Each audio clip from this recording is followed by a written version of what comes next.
Nos faltan 2 clases, esta y la siguiente, de este tema maravilloso de Cristo el Mediador, de Cristo el Mediador. Hemos estado viendo varios aspectos sobre la obra redentora del Señor Jesucristo. La semana pasada estuvimos viendo algo así como una aplicación de la salvación. Y hoy vamos a ver la ejecución, continuar en esta parte de la ejecución del oficio de mediador del Señor Jesucristo. Específicamente, el párrafo que vamos a ver, que es el párrafo 9, hace un énfasis de que esa labor de mediador del Señor Jesucristo, de sus oficios como sacerdote, como profeta y rey, es exclusiva del Señor Jesucristo. Podríamos titular ese párrafo como su posesión exclusiva e intransferible como mediador. Solo el Señor Jesucristo cumple estos oficios en su labor, en su obra redentora. Así que vamos a leer el párrafo y vamos a ver que este párrafo tiene una intencionalidad muy clara, y es presentar la labor exclusiva del Señor Jesucristo en sus oficios de mediador frente a lo que enseña la Iglesia de Roma, que es una herejía terrible. Vamos entonces a leer el párrafo número 9 del capítulo de Cristo el Mediador. El párrafo dice así: este oficio de mediador entre Dios y el hombre es propio solo de Cristo. Su labor como profeta, sacerdote y rey, su labor de redención, su obra redentora. Quien es el profeta, sacerdote y rey de la Iglesia de Dios, y no puede, ni parcial, ni totalmente, ser transferido de él a ningún otro. Claramente, cuando los autores de la Confesión de Fe redactaron este párrafo, tenían en mente lo que la Iglesia de Roma, la herejía que la Iglesia de Roma presenta, dándole esta labor o ayuda o parte de la labor que solo Cristo hace a otras personas. Vamos entonces a ir a los párrafos, algunos de ellos, algunos versículos que cita la confesión de fe, en donde se enfatiza que esta es una labor única del Señor Jesucristo. Segunda de Corintios 5, 18, 19 dice: y todo esto proviene de Dios, quien nos reconcilió consigo mismo por Cristo y nos dio el ministerio de la reconciliación. Que Dios estaba en Cristo reconciliando consigo al mundo, no tomándoles en cuenta a los hombres sus pecados, y nos encargó a nosotros la palabra de reconciliación.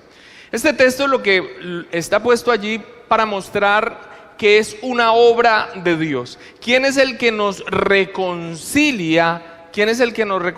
Es Dios. Todo esto proviene de Dios. La salvación viene de Dios. Es una iniciativa de Dios. Esto es lo que el apóstol Pablo está diciendo en este texto a 2 de Corintios. Todo esto proviene de Dios, quien nos reconcilió consigo mismo por Cristo. Y también está señalado, está allí en rojo, resaltado la parte donde dice: Dios estaba en Cristo reconciliando consigo al mundo. Este texto es muy importante, como estoy mencionando, porque muestra que es la iniciativa de Dios. Es Dios quien de su propia voluntad hace esta obra de redención en la persona del Señor Jesucristo. Es una obra que Él hace. La gloria es solamente de Él, y es en Cristo Jesús, la obra del Señor Jesucristo, que gana esta reconciliación, que permite esta reconciliación a aquellos que han sido elegidos por Dios. Ahora, en esta obra redentora, en la ejecución de los oficios del Señor Jesucristo, vamos a ver cómo la palabra del Señor nos muestra que Él es el Salvador, su obra, la fe que nosotros depositamos en la persona del Señor Jesucristo por su obra es el único camino que nosotros tenemos de salvación, y es gracias a esa obra exclusivamente de la persona del Señor Jesucristo. Y vamos a ver estos textos para después confrontarlo con lo que dice la herejía que plantea la iglesia de Roma. Entonces, el Señor Jesucristo, dentro de su oficio de mediador, es nuestro Salvador también, Redentor y Salvador. Vamos a ver varios textos. Hechos 4:12 dice: y en ningún otro hay salvación, porque no hay otro nombre bajo el cielo dado a los hombres en que podamos ser salvos. Y estos textos que vamos a ver tienen este énfasis, mostrar que es solamente el Señor Jesucristo, solamente la persona del Señor Jesucristo en quien encontramos salvación.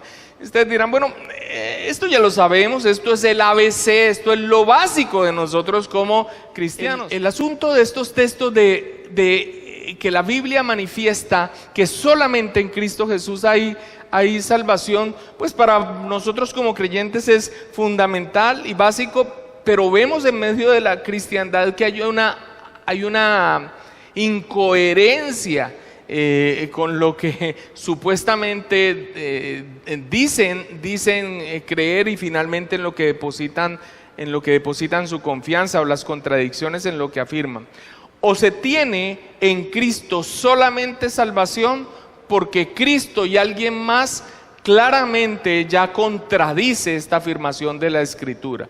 No es Cristo y la Virgen, no es Cristo y los santos, no es Cristo y mi fuerza, no es Cristo y mi bondad, es solo Cristo. En ningún otro hay salvación, porque no hay otro nombre bajo el cielo dado a los hombres en que nosotros podamos ser salvos. Ahora, cuando este texto dice no hay otro nombre, esta parte también toca aclararla. No es que el nombre en sí mismo tenga poder, no es simplemente como una especie de mantra salvador que al yo decirlo, entonces ya hay salvación.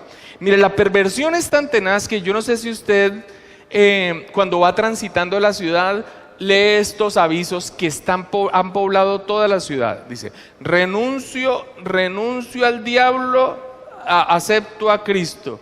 Renuncio a Artemisa, acepto a Cristo. ¿Y sabe por qué? Quien lo hace se ha tomado el trabajo, no sé si sea un individuo o sea muchas personas, porque creen, esto es lo que creen, que la persona va pasando en su carro, lee renuncio al diablo, acepto a Cristo y ya fue salvo. Aún en ese aspecto, como si el solo nombre o el solo decir o el solo leer ya automáticamente da una salvación. Así que estos aspectos, aunque sean básicos, son fundamentales en medio de la confusión que vive hoy quienes se proclaman creyentes. Otro texto importante, Romanos 10, 8, 9 dice: ¿mas qué dice? Cerca de ti está la palabra, en tu boca y en tu corazón. Esta es la palabra de fe que predicamos. Esto es lo que nosotros creemos, que si confesares con tu boca que Jesús es el Señor y creyeres en tu corazón que Dios le levantó de los muertos, serás salvo.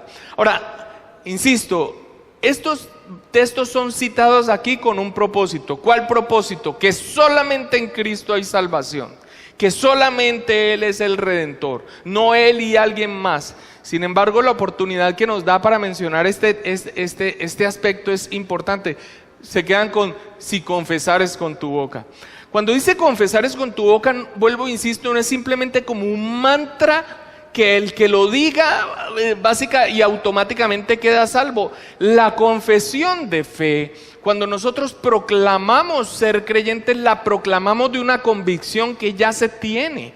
Se proclama creer en el Señor Jesucristo, no simplemente se dice una frase. Por eso el texto, y hay que leerlo completamente, dice: si confesares con tu boca la profesión de ¿qué? Y creyeres en tu corazón. Creyeres en tu corazón. Brota de una convicción. De allí que es terrible lo que ha pasado hoy en día de cambiar el compartir el evangelio por hacer repetir frases a una persona, hacer repetir una oración. Hay personas que son expertas y dicen: he salvado miles de personas, porque en cualquier lugar hacen que repitan una oración que las personas, con tal de salir de esa situación penosa, la repiten, y esto es una cuestión maligna, porque hay personas que confían en que su familiar ya es salvo porque repitió una oración de fe. Por lo tanto, no hay un impulso para seguirle compartiendo del Señor, y las personas tampoco tienen esa necesidad de arrepentimiento real y de dependencia en Cristo, porque han creído eso. Hice la oración, ya soy salvo, hay fiesta en el cielo. Aunque los textos están puestos aquí para el énfasis bíblico de que solamente en la persona del Señor Jesucristo, quien llevó a cabo cada uno de estos oficios como mediador, en Él, solamente en Él hay salvación. Juan 6:40 dice: y esta es la voluntad del que me ha enviado, que todo aquel que ve al Hijo y cree en Él tenga vida eterna, yo le resucitaré en el día postrero. Y Mateo 1:21 dice: y dará a luz un hijo y llamará su nombre Jesús, porque Él salvará a su pueblo de sus pecados. En resumen de estos textos, es la iniciativa de Dios traer salvación. Es una obra monérgica, es el que obra. Por la obra del Señor Jesucristo, que ha ganado la salvación para los suyos. Y es solamente en Él. Esto es lo que ha mostrado estos textos. No es Él y algo más, no es Él y un adicional.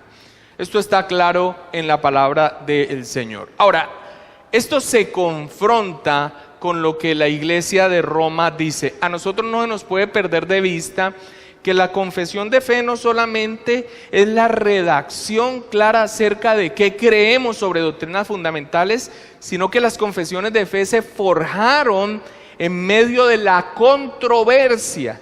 Y en este caso, en las controversias frente a la iglesia de Roma y otros grupos extremistas. Así que se da respuesta también a ellos.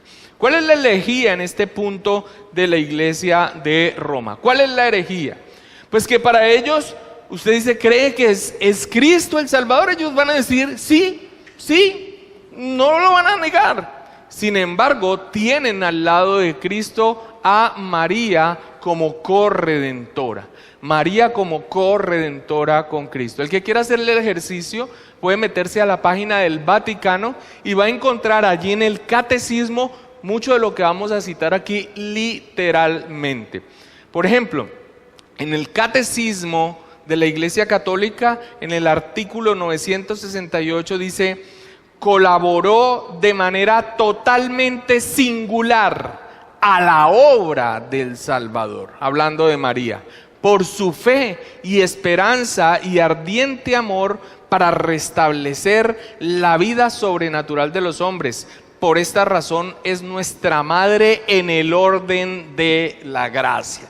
Obviamente yo veo la cara de disgusto de ustedes, pero es que esta parte es muy clara para que personas como este amigo que nos contó el hermano Arnulfo entienda que la palabra del Señor, que nuestras convicciones, que nuestra fe, que en el honor de Cristo, que el Evangelio no admite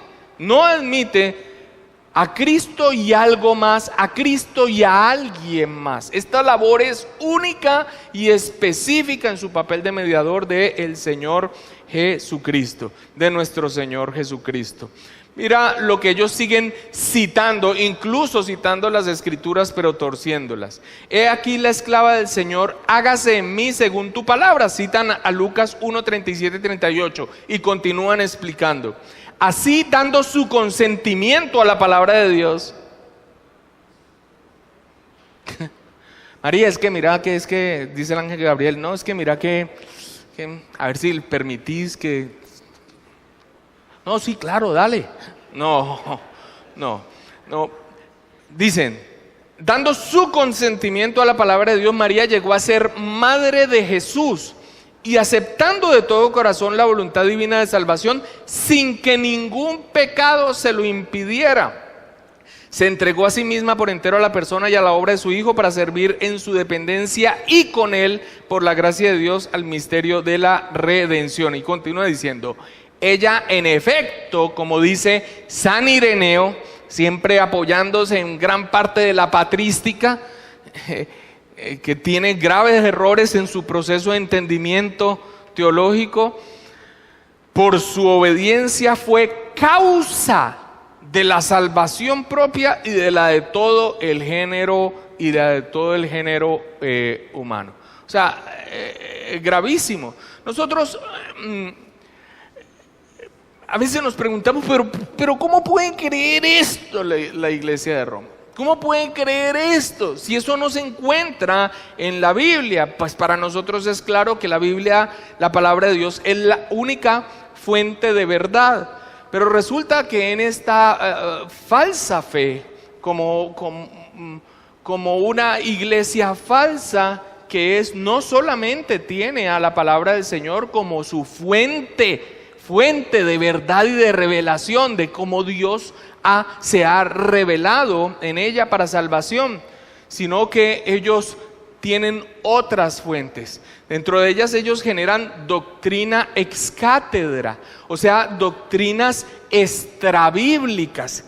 Y en el caso, por ejemplo, de asignarle a María un papel como corredentora, lo que acabamos de leer del catecismo católico brota precisamente de esto. Doctrina y enseñanzas que no brotan de la palabra del Señor, pero que tienen igual autoridad. ¿Por qué? Porque la genera un papa, como vamos a ver por ejemplo aquí, o aún las mismas creencias populares las asumen como voz de Dios y finalmente las decretan como si fuera una verdad. Por ejemplo, aquí ella dice que ella da su consentimiento a la voluntad de Dios y dice que eso es posible porque no hay ningún pecado que se lo impidiera. Y para decir esto, entonces generan una doctrina.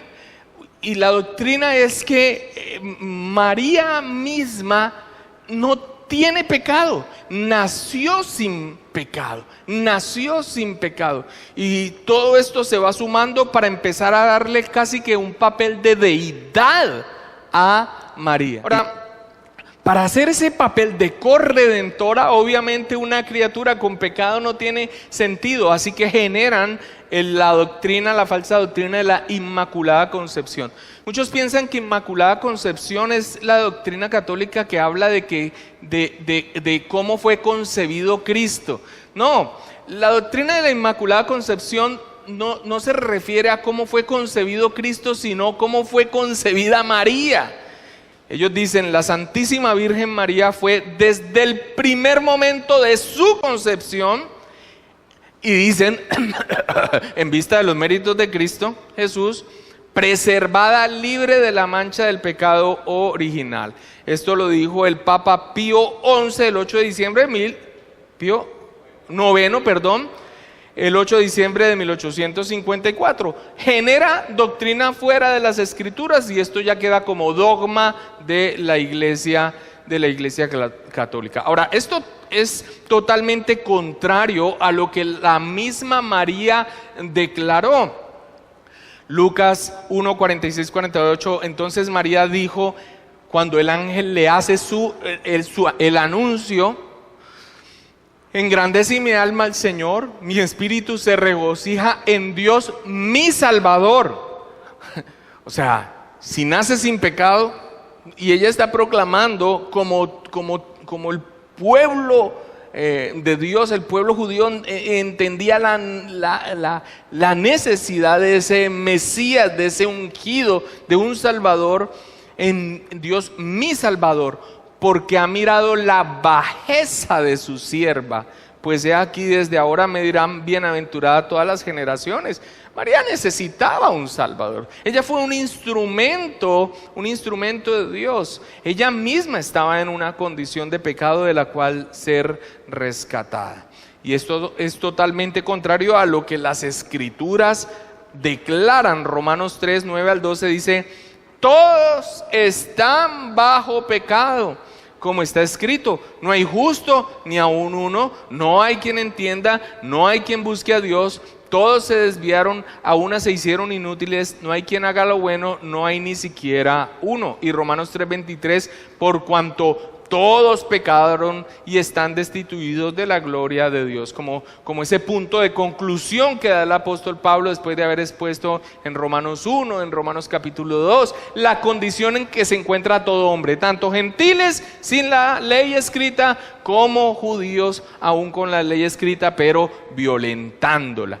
Así que esto es contrario a las Escrituras. Y continúa, y vamos a señalar otro aspecto que da el catecismo. Dice: colaboró de manera totalmente singular a la obra del Salvador, en ese papel que ellos le dan de corredentora, por su fe, esperanza y ardiente amor.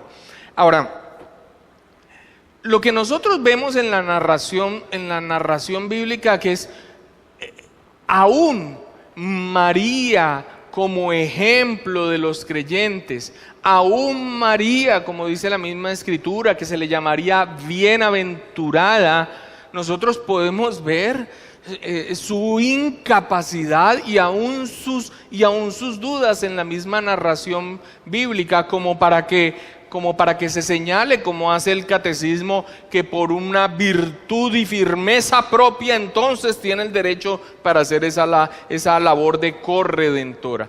Marcos 3:20 nos cuenta acerca de este suceso con la familia, y se incluye allí a María. Se agolpó de nuevo la gente, de modo que ellos ni aún podían comer pan.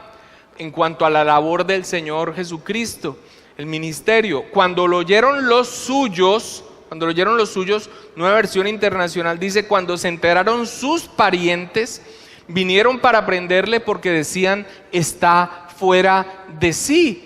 Y más adelante, en el versículo 31 dice: vienen después sus hermanos y su madre, y quedándose afuera, enviaron a llamarle. Ahora, la respuesta del Señor Jesucristo de quién es mi madre, quiénes son mis hermanos, y voltea a mirar a los que están allí, ¿cierto? Hablando de aquellos que creen en la palabra del Señor y confían en Él. Se muestra claramente aún unas dudas. Atribuirle a María una confianza y una plenitud de confianza en cuanto a la labor mediadora del Señor Jesucristo, y que por ello entonces tiene ese mérito de corredentora, la misma Escritura muestra algo contrario. Lo mismo cuando muy temprano en la juventud del Señor Jesucristo se queda hablando con los ancianos, y ellos llegan casi que haciéndole el reclamo que ¿por qué nos has hecho esto? Y nosotros vemos que el Señor Jesucristo responde: en la casa en los negocios de mi Padre me es necesario estar. Así que, ¿y por qué se sorprendía si lo tenía tan claro? O sea, básicamente yo diría: no, yo sé que debe estar en alguna de las cosas de los negocios de su padre. Se ve como un disgusto, se ve como una situación de que están, ¿qué ha pasado? Se perdió, ¿en dónde estaba? Así que, aunque definitivamente fue un instrumento y el anuncio se le dio en cuanto a la labor que cumpliría el Señor Jesucristo, no se le puede asignar un tal mérito, y mucho menos que ese mérito, como lo ha estado expresando aquí el Catecismo Católico, le dé un lugar de corredentora. Muy bien, eso en cuanto a ponerla a ella como colaboradora, como corredentora en el papel de Salvador, de Redentor, sino que también la ponen como cumpliendo un papel de intercesora. Así que vamos a ver el papel único y exclusivo del Señor Jesucristo como intercesor, como mediador por los creyentes. Su papel de mediador es exclusivo del Señor Jesucristo. Dice así la herejía de este catecismo católico en el artículo 969: con su asunción a los cielos, y ya empezando por ahí, asunción a los cielos. Yo no sé si a usted le ha pasado, pero cuando uno toca estos temas y está enseñando, se acerca alguien y dice: ahí en la Biblia debe decir. Obviamente no lo va a encontrar jamás.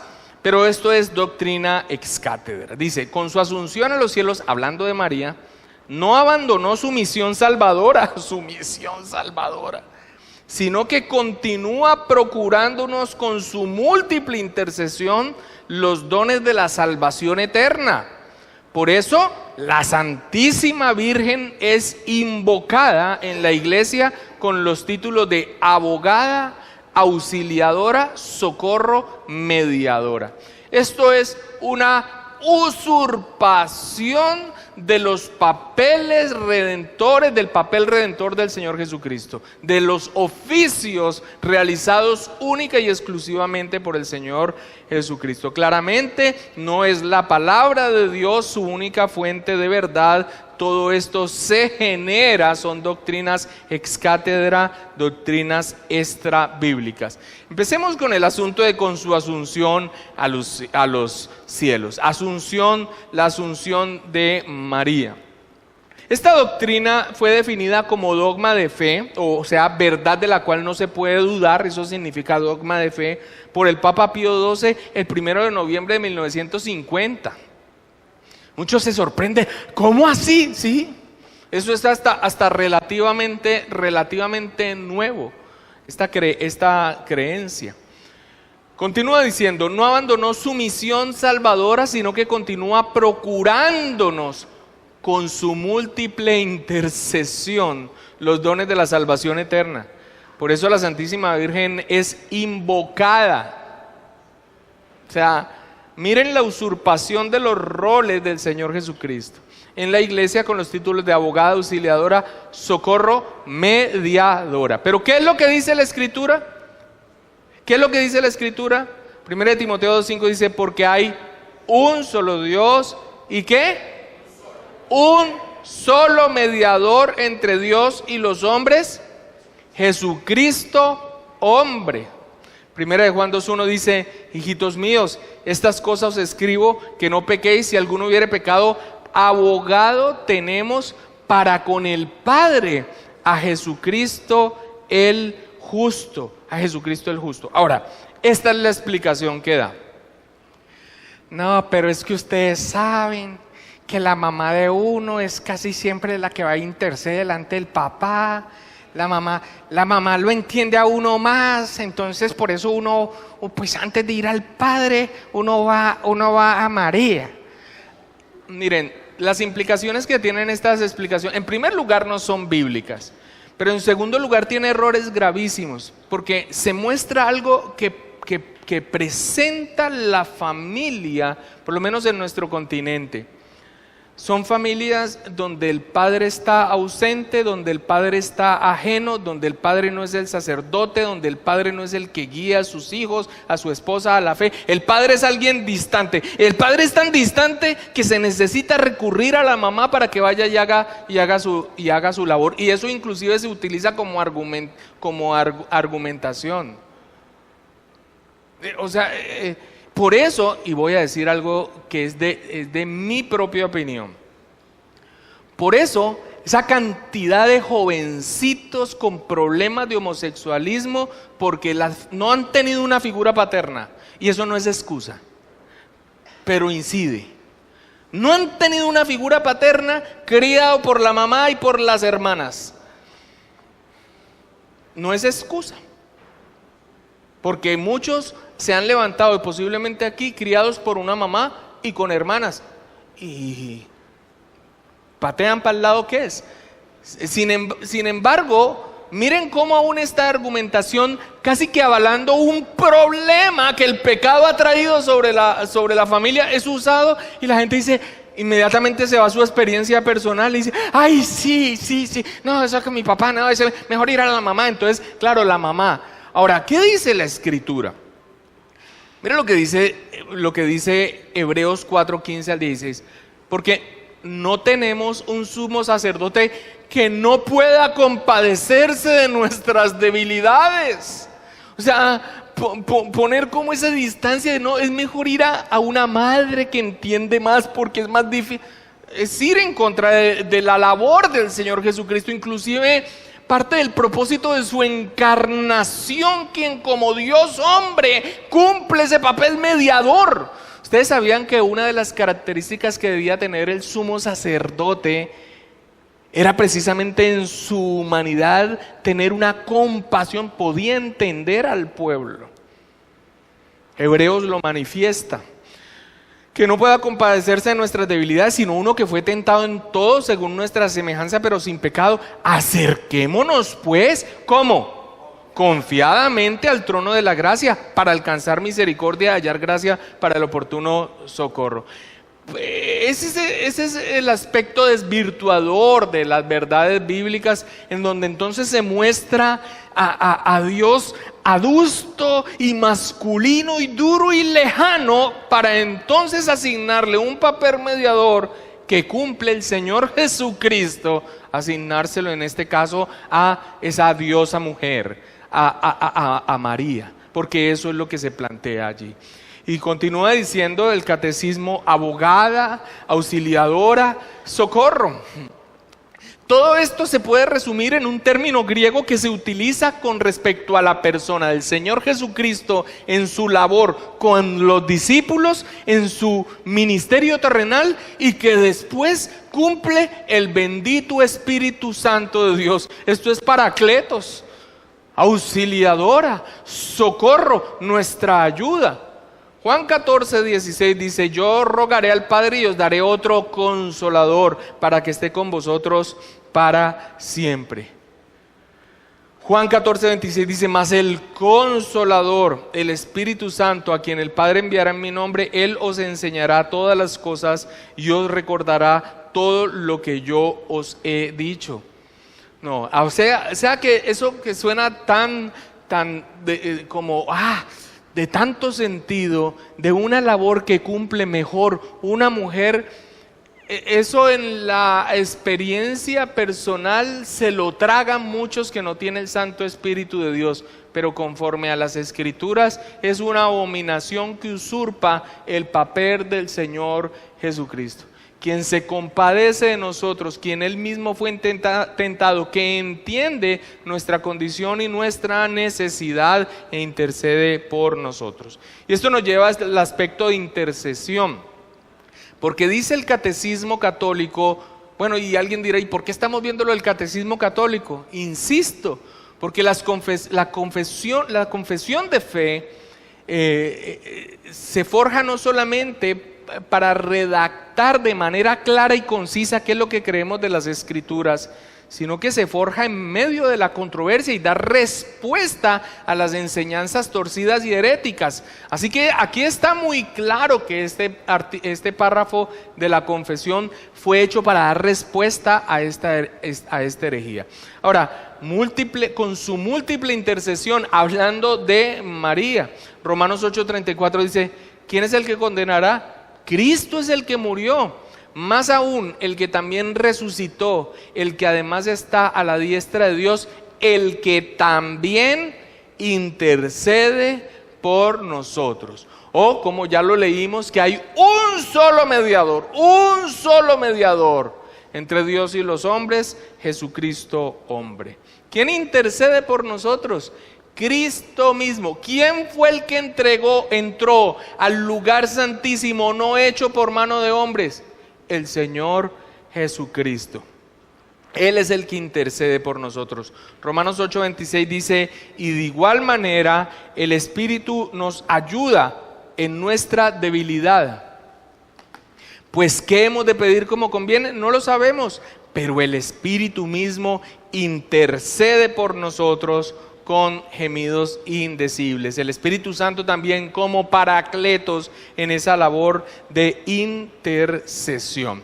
Así que, básicamente y en resumen, toda esta asignación a ese ente llamado María, que no es el de la Escritura, que proclama la Iglesia de Roma, es exactamente eso, una usurpación de los oficios de Cristo. Y por eso no es tan sorprendente lo que yo les comenté que vi en ese canal católico, que deberían hablar más que de una trinidad, casi que una cuatrinidad. Y nosotros lo vemos inclusive en toda su parte icónica.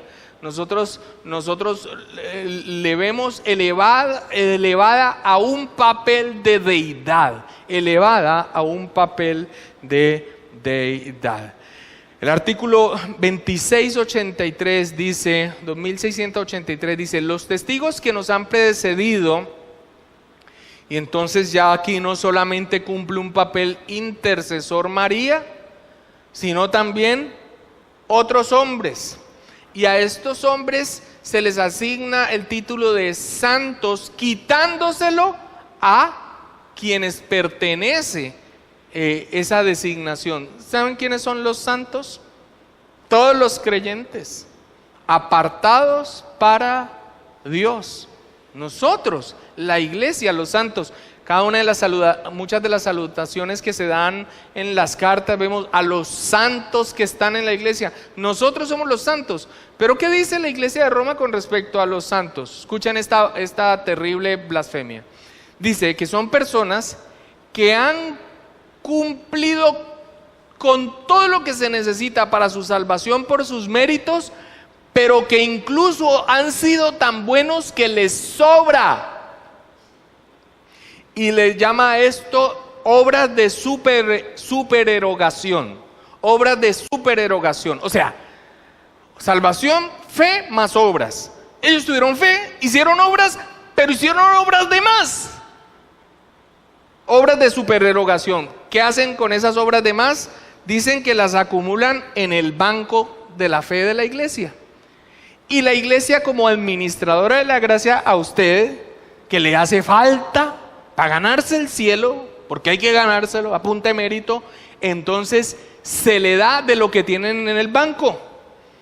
Ellos son los administradores de la gracia de Dios. ¿Eso es lo que enseña la Iglesia de Roma? Sí. Eso es lo que enseña. Los testigos que nos han precedido en el reino, especialmente los que la Iglesia reconoce como santos, participan en la tradición viva de la oración, por el testimonio de sus vidas, por la transmisión de sus escritos, hablando de la patrística, y por su oración hoy. Contemplan a Dios, lo alaban y no dejan de cuidar de aquellos que han quedado en la tierra. Al entrar en las alegrías de su Señor, han sido constituidos sobre lo mucho, torciendo las Escrituras. Su intercesión es su más alto servicio al plan de Dios. Podemos y debemos rogarles que intercedan por nosotros y por el mundo entero. Esto es hacer de hombres necesitados y caídos, darles un estatus de deidad. Es exactamente esto. La Escritura dice: ¿dónde están tus dioses que hiciste para ti? Levántense ellos a ver si te podrán librar en el tiempo de tu aflicción, porque según el número de tus ciudades, oh Judá, fueron tus dioses. Toda esta parte de la adoración idolátrica, de las imágenes, de los santos y de María, es una abominación que dejará con el crujir de dientes a todos aquellos que confiaron en ello y creyeron en una labor mediadora e intercesora. ¿Sí se dan cuenta? Nosotros nos reímos de todas estas cosas, pero todo esto son abominaciones a nuestro Dios santo.